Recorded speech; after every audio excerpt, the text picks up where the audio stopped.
দাম্পত্য জীবনের সুখের একটাই সিক্রেট আছে, যেই ঘরে স্বামী তার স্ত্রীর কথা মতো চলে সেখানে কোনো অশান্তি।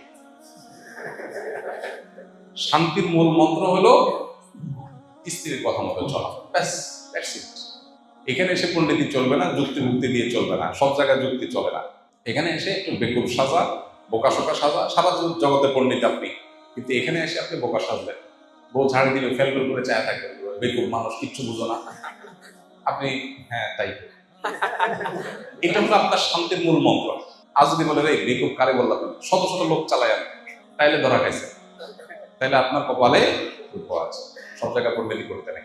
সাংসারিক জীবনে একটু শান্তিতে থাকতে চাইলে বেশি পণ্ডিতি না করে এই পাটা পোতার মাঝখানে মরিচের মতো আপনার ধৈর্য করে সহ্য করে পুরুষদেরকে থাকতে হয়। একদিকে মা বা বিরুদ্ধে, বাপের বিরুদ্ধে ও নালিশ করবে, এগুলো শুনতে হবে, বউয়ের সান্ত্বনা নিতে হবে। আরেকদিকে মাকে বোঝাইতে হবে, মার কাছেও ঝাড়ি খাওয়া লাগবে, বউয়ের কাছেও ঝাড়ি খাওয়া লাগবে। দুই জায়গায় যদি আপনি ঝাড়ি খাইতে পারেন তাহলে আপনি আদর্শ পুরুষ।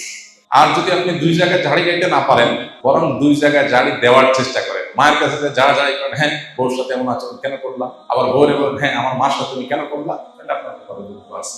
বুঝাচ্ছে কথা? দাম্পত্য জীবনে সব জায়গায় পরিণতি করে চলে না। সারা জীবনে রাজত্ব করলেও ঘরে আসে বিড়ালের মতো যথাসম্ভব মেয়াও মেয়াও করে চলার চেষ্টা করবো, তাহলে ইনশাআল্লাহ সংসার জীবনে দেখবেন শান্তি আর শান্তি। শান্তির কোনো শেষ নেই। আমাদের ফাউন্ডেশনে যত লোক স্বামী স্ত্রীর ঝগড়াঝাটি নিয়ে আসে আমাদের কাছে নালিশ নিয়ে, আমাদের মৌলানা দেলোয়ার এগুলো দেখাশোনা করেন। তো মৌলানা দেলোয়ার আজকে অনেক বছর, 5-6 বছর উনি আমাদের অফিসে এগুলো সামলান। প্রতিদিনই অনেকগুলো কেস আসে, স্বামী স্ত্রীর ঝগড়াঝাটি নির্মাণ করার চেষ্টা করা, কাউন্সিলিং এর চেষ্টা করা, তালাকের মাসালা ইত্যাদি ইত্যাদি। তো মৌলানা দেলোয়ার তার অভিজ্ঞতা আলোকে বলতেছে যে দীর্ঘদিন পর্যন্ত স্বামী স্ত্রীর মধ্যকার এইসব বিষয়গুলো ডিল করার পর আমার অভিজ্ঞতার নির্যাস হলো দাম্পত্য জীবনের সুখের একটাই সিক্রেট আছে। সেটা কি? যেই ঘরে স্বামী তার স্ত্রীর কথা মতো চলে সেখানে কোনো অশান্তি। শান্তির মূল মন্ত্র হলো স্ত্রীর কথা মতো চলা, ব্যাস, দ্যাটস ইট। এখানে এসে পণ্ডিতি চলবে না, যুক্তি মুক্তি দিয়ে চলবে না, সব জায়গায় যুক্তি চলে না। এখানে এসে একটু বেকুব সাজা, বোকাশোকা সাজা, সারা জগতে পণ্ডিত আপনি, কিন্তু এখানে এসে আপনি বোকা সাজলেন, বউ ঝাড়ি দিবে, ফেলফেল করে চায় থাকবেন, বেকুব মানুষ, কিচ্ছু বুঝো না আপনি। হ্যাঁ, তাই এটা হলো আপনার শান্তির মূল মন্ত্র। আজ যদি বলে রে বেকুব কারে বললাম, শত শত লোক চালায় আমি, তাইলে ধরা খাইছে, তাইলে আপনার কপালে দুঃখ আছে। সব জায়গায় পণ্ডিতি করতে নেই। এই জন্য আবার বউয়ের কথা শোনা মানে এই না যে মায়ের সাথে ঝাড়ি দেওয়া, মায়ের সাথে আরো বিড়াল হয়ে থাকতে হবে। বউয়ের কাছে যদি আপনি বিড়াল হন, মায়ের কাছে আরো বেশি বিড়াল হয়ে থাকতে হবে। এটা একরকম, এটাকে এনজয় করার মতো বিষয়, এটা মানসিকতার ব্যাপার। আপনি তো আগে থেকে নিয়তই করে নেন। যেমন আমি বিয়ে পরে সাধারণত নতুন জামাইকে বলি, ওসিয়ত করি, বাবা বিয়ে হয়েছে আজকে নতুন, আজকে নিয়ত করে নাও যে বউয়ের হাতে বাকি জীবনের জন্য বায়াত নিলাম। তাকে পীর ঘোষণা করে তার কথা উদ্ঘোষ করবো, এটা নিয়ত করে নাও আজকে, তোমার সুখ আমি লিখে দিতে পারি ইনশাআল্লাহ। আল্লাহর উপর ভরসা করে তোমার সুখ, দাম্পত্য সুখের গ্যারান্টি আমি আল্লাহর উপর ভরসা করে আমি তোমার লিখে দিতে পারি। কিন্তু নিয়ত করবা কি? বাস। পিছিয়ে অনেক কিছু বলে, মুড়ি কিছু বলে না, তুমি সেরকম থাকবা। মানে এটা না যে বউয়ের শাসন করা যাবে না, শাসনও করবেন এমন ভাবে যে আপনার শাসন শুনেও বলবো যে বেকুব। দিন শেষে আপনি বেকুবই হবে। কারণ পৃথিবীতে বহু চালাক মানুষ আছে, একজনও চালাক স্বামী নাই। পৃথিবীতে বহু চালাক পুরুষ আছে, কিন্তু কোনো চালাক স্বামী নাই। কারণ বউদের কাছে এমনি সব বউরাই মনে করে স্বামীগুলো একটু বেকুব। যত শেয়ানার স্বামী হোক, বউ মনে করে কি? মনে করে কিচ্ছু বলবে না, বেকুব কিছু। এটা সব ঘরে একই অবস্থা। আপনি যদি মনে করেন যে আমার ঘরে অবস্থা, তাহলে ভুল হবে। আপনি আগে ভাগে নিয়ত করলেন, তাহলে দেখবেন অশান্তি দূর হয়ে গেছে। বুঝাচ্ছে কথা?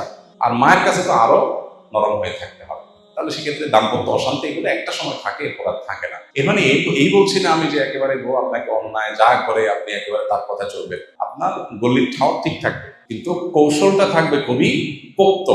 আর নিয়ম হলো, ঝগড়ার সময় যদি কেউ বেকুব সাজতে পারে, সে আসলে জিতে যায়। কেন জিতে?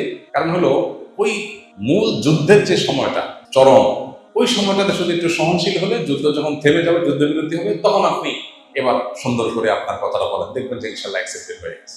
আর শুরুতে তর্ক দিয়ে গেছেন তো তোরা গেছেন, সামনে আর চলবে না। এই কৌশলগুলো রপ্ত করতে হবে, বিয়ের আগে ট্রেনিং নেওয়া উচিত ভালো করে ইনশাআল্লাহ। আল্লাহ তাআলা আমাদেরকে দাম্পত্য জীবনের সুখ এবং শান্তি দান করুন। জাযাকাল্লাহ খাইর। ভালো মা বাবা হওয়ার জন্য কোন বিষয়গুলো বেশি গুরুত্ব দেওয়া প্রয়োজন সংক্ষেপে যদি বলতেন।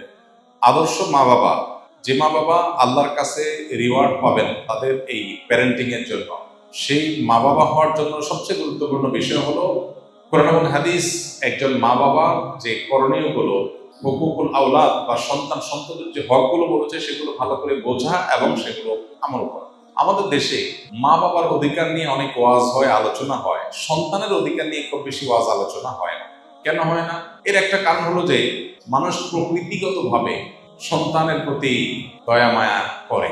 মা বাবার প্রতি মানুষের প্রকৃতিগত দায়িত্বশীলতা যতটা অনুভব হয়, মা বাবা সবসময় সন্তানদের খুশি করার জন্য, তাদের ভালোর জন্য চেষ্টাটা তুলনামূলক তার চাইতে বেশি করে, অর্থাৎ প্রকৃতিগতভাবে হয়। এই জন্য ওয়াজটা কম হয়। কিন্তু এটার কারণে যেটা হয়েছে, অনেক মা বাবা সন্তানের প্রতি কর্তব্যগুলো তারা বুঝেন না। কিয়ামতের ময়দানে কিন্তু এই কর্তব্য আদায় না করার কারণে আল্লাহর কাছে জবাবদিহিতার মুখোমুখি হতে হবে। এই জন্য আপনি মা বাবা হয়েছেন দেখে শুধু তাদের কাছ থেকে আপনার পাওনা আছে, আপনার কোনো কর্তব্য নেই এমনটি মনে করার কোনো কারণ নেই।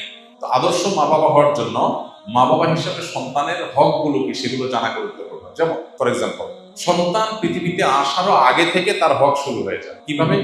আপনি অবিবাহিত, আপনি বিয়ে করবেন, তাহলে আপনি একজন দিনদার জীবন সঙ্গিনী খুঁজবেন। কেন?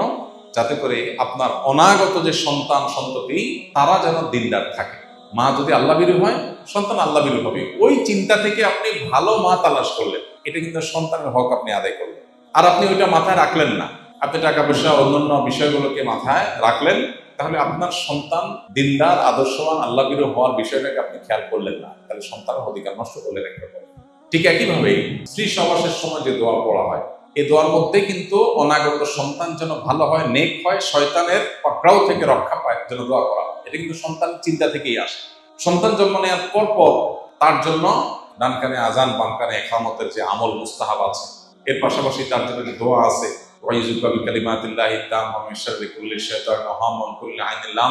শয়তান থেকে পানা চাওয়া দোয়া, সন্তানের অধিকার, তাকে ভালো রাখার চেষ্টা, সন্তানের একটা সুন্দর অর্থবহ নাম নির্বাচন করা, এটাও তাকে ভালো মানুষ হওয়ার প্রত্যাশা থেকে রাখা। সেই সাথে সন্তানকে শুরুতে দিন দেওয়া, আল্লাহর সাথে পরিচয় করানো, আখিরাতমুখী করা, তার মধ্যে ঈমান বিল্ড করা, তৈরি করা, এর পাশাপাশি তার ভরণ পোষণ আদার সব বিষয় দেখা। আমরা সন্তানের অধিকার বলতে বুঝি তাদের শার্ট প্যান্ট দেওয়া, তাদের ভরণ পোষণ দেওয়া, এটা তাদের অধিকার বটেই। এটার বাইরে আরো অনেক কর্তব্য আছে। এর মধ্যে একটা গুরুত্বপূর্ণ বিষয় হলো সন্তানদের মধ্যে ইনসাফ করা, বৈষম্য না করা। যখন কিছু দিবেন সবাইকে সমান হারে দিন। তো সন্তানের প্রতি এই সমস্ত কর্তব্যগুলো যদি আপনি জানেন এবং কর্তব্য সচেতন হন, ইনশাআল্লাহ আপনি আল্লাহর খাতায়, আল্লাহ রাসূলের দৃষ্টিতে আপনি আদর্শ বাবা এবং মা হতে পারবেন। আল্লাহ আমাদেরকে তৌফিক দান করুন। একজন সাধারণ মানুষ হিসেবে আমি কিভাবে অনুভব করতে পারি যে আল্লাহ আমার সাথেই আছেন এবং তার উপস্থিতি প্রতি মুহূর্তে অনুভব করার আমল বা চিন্তা কি হতে পারে? এটা হলো তাকওয়ার সর্বোচ্চ লেভেল ভাই। ইহসান বলা হয় যেটাকে, আনতা আবুদাল্লাহ কান্নাকা তারা, আল্লাহকে দেখছেন এই অনুভব নিয়ে ইবাদত করতে পারা, এটা হলো ইসলাম, ঈমান, এরপরে ইহসান, সর্বোচ্চ লেভেলের আপার ক্লাসের মুসলমান হওয়ার মাধ্যমে এটা হতে পারে। এটা কিভাবে হবে? আপনি যত বেশি তাকওয়ার চর্চা করবেন, কোনো গুনাহের সাথে সংশ্লেষ করবেন না, দ্বীনের মধ্যে যত বেশি আসতে পারবেন তত বেশি আপনার মধ্যে ইহসান আসবে, আল্লাহর প্রতি মনোযোগিতা বাড়বে ইনশাআল্লাহ।